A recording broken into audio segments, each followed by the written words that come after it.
Hello my friends and welcome. We have some of the awesome news coming from the front lines. Ukraine was able to repel the Russian attacks in this sector that I showed you yesterday, so we may go to the timeline. It was yesterday and today Russian army was pushed behind. Some of the sources say that it wasn't really the advancement of the Russian army towards this place, but others say that it was the Ukrainian counterattack in this region and we were able to push Russians back. Anyways, if we zoom into this part, we may see that Nadia village that has a couple of the houses wasn't taken by the Russian forces. Overall, those are the great news. It shows that for Russia it's not very easy to take the ground in this region and their dream to get Borova under control is fading away. Before we continue with more awesome news, let me tell you about the partner and also the sponsor of my channel. It is, yes, the Atlas VPN. They still have the awesome discount deal for my followers, where you can get the Atlas VPN Premium for just $170 per month, plus 6 months for free. It is a best offer from all of the premium VPNs on the market right now. I use the Atlas VPN all of the time and let me tell you why. Using the Atlas VPN, I may change my virtual location and may call from any kind of country, as well as Netflix. Some of the content is not available for some of the countries, so using Atlas VPN may open you new borders for the streaming services as Netflix. And by changing your virtual location on Atlas VPN, you may purchase the airline ticket with great discount as well as booking apartments for your holidays somewhere. And now my friends, please check out my personal link in the video description just below, where you can get the Atlas VPN Premium for just $170 per month, plus you'll have 6 months for free. It is a limited offer especially created for my followers, so hurry up to join the club. Let's go to other more important news. Ukraine continued to take the ground on the south.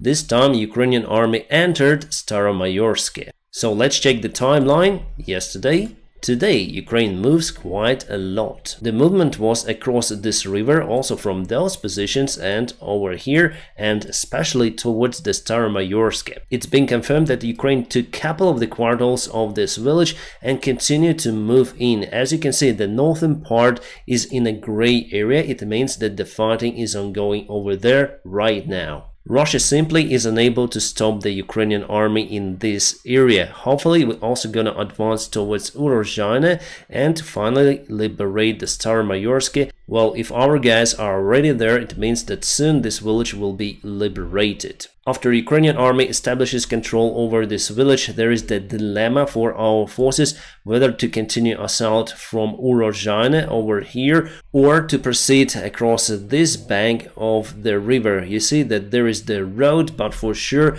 Russia constructed some of the traps on it. The problem over here that there is the natural obstacle that may stop Ukrainian army for a while. So Ruzzian, I would say, is more profitable direction for Ukrainian future counterattack, but still we need to take lots of the ground just to get to that village, but after we may proceed also across the road without any natural obstacles. How can Ukrainian army get Ruzzian under control? Advancing obviously from the north, and we may also cross the river over here. There is the bridge across the river, by the way, but if Russia retreats their forces from this area, they may blow it up. There is also another scenario for Ukraine to blow up the bridges using the artillery systems over here and over here. In that case, Russian forces could be trapped in Staromayorsk. Plus, Ukraine should cover the field roads over here because Russia may use them to retreat the forces. In that case, if Russia has some sort of the heavy armored vehicles and tanks,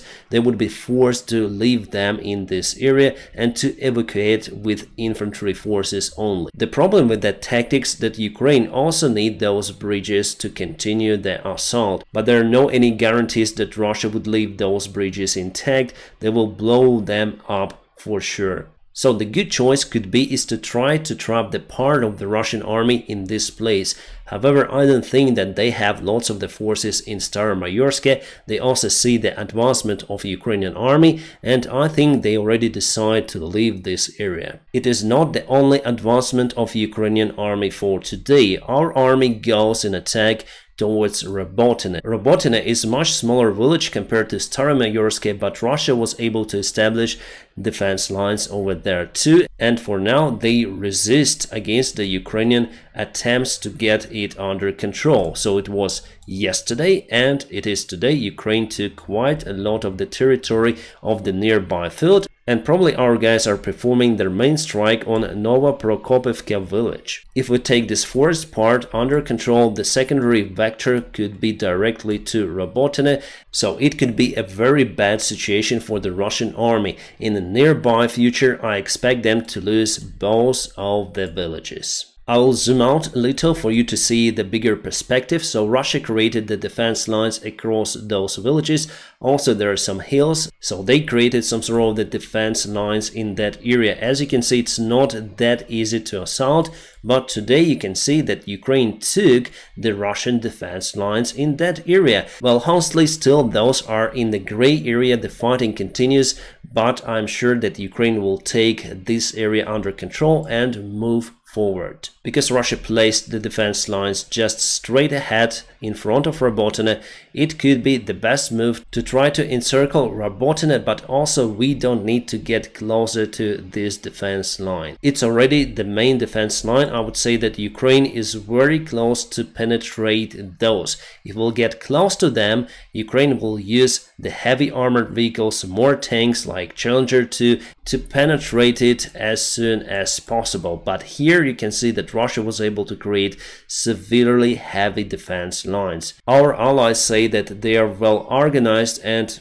yes, obviously it's very hard for Ukraine to penetrate those, but we try as we can. With ATACMS missiles and fighter jets, it could be much easier. Let's go to the Bakhmut area. Today we don't have the update on this situation, but here you can see that our guys are very close to Avdiivka, very close to Klishchiivka. Russian military bloggers continue to say that Ukraine took the part of Klishchiivka. I guess we'll see the update on this situation tomorrow. By the way, speaking about the Russian military bloggers, they lost Carlson. This is the nickname of one of their propaganda dude. The real name is Daniil. It's better to say was Daniil, and Russian side did not provide any kind of the details about his elimination, let's say. There was the big air attack today on Ukraine. Russia launched lots of the cruise missiles. The main target for Russians was the military airfield in Khmelnytsky. However, Ukrainian air defense worked perfectly fine, shutting down majority of the missiles.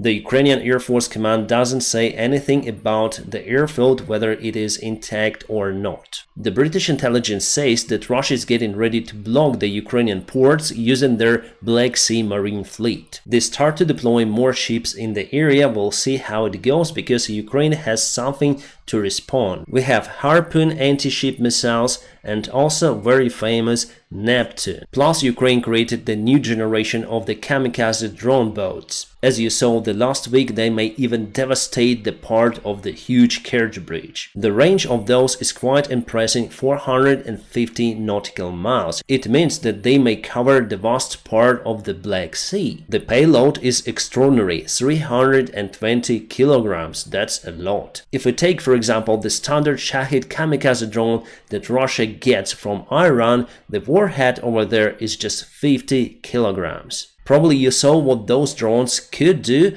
and here we have almost 6 times more warhead, let's say. It means that potentially the single drone boat may eliminate the Russian ship. Yesterday Russia tried to reach the Dunai water arteria. It's over here, located between Ukraine and Romania. They even targeted the Romanian vessel over there. It was the civilian one. It sustained damages. The vessel continued its operation because the damages were minor. The United Nations officially say that Ukrainian prisoners of war were not hit by the rocket artillery system, as Russia said before. Witnesses who were there say that it was the internal explosion performed by the Russian Federation. Awesome news! Finally, the White House administration sends the evidence of the Russian war crimes committed by the Russian Federation in Ukraine to the Hague International Court. It will start a new trial against the Russian military and also against the Russian leadership, including Putin. The United States have the proofs of the forced deportation of Ukrainian people to the Russian territory, including Ukrainian children. They also have the evidence how Russia deliberately struck Ukrainian civilian infrastructure and Ukrainian civilians. It all creates the new step in investigation that will be much bigger than before. It also showed that the United States completely finished with idea to negotiate with Russian regime. Now the aim is to get rid of the Russian regime. Little by little, Russia is getting kicked out from the international community. For example, just recently there was the African Forum in Russia that was attended by 17 of the African countries. You may say that it's a lot, but it's 2 times less than in 2019. The Kremlin speaker Peskov blames the United States and Western countries for not letting the African friends into Russia. How can they interfere with that? If you see some articles blaming the Western countries for not starting the training of Ukrainian pilots on F-16s, don't pay attention. The training will start very soon, and partially from what I know, it has already been started, this time in Ukraine from the books. First of all, you need to study theory, flight crew operations manuals, and many more, and only after that you go for the simulator training. After that you'll have the line training, your check ride, and you're free to go. That is what John Kirby says today. The training of Ukrainian army will start very soon. Those are the missiles that Ukraine was able to shut down today, and that's how the debris of the missiles look on the ground. The NATO countries will help Ukrainian army with the air surveillance. They will step in with a new level of that. They will use more airplanes, they will collect more data and transfer it to the Ukrainian side. It helps a lot with the air defense of Ukraine and also with the Ukrainian assault operations. My friends, we have some of the videos from the front lines, but I'm unable to show them to you on this platform. For that, please check out my Telegram channel in the video description just below. You may find it as usual. We have more than 210,000 subscribers over there. Alright, as for the yesterday's accident of the Russian K-52 helicopter somewhere on the south part of Ukraine, it was definitely shot down by the Ukrainian air defense, and inside there was the colonel of the Russian Air Force, Vitaly Tabachnikov, who now flies somewhere in the hell. My friends, I'm gonna keep you updated on situation in Ukraine. Don't forget to press the like to this video, and don't forget to check my personal link in the video description just below, where you may find the Atlas VPN Premium with a huge discount. My friends, I wish you all a peaceful sky wherever you are, and have a great time.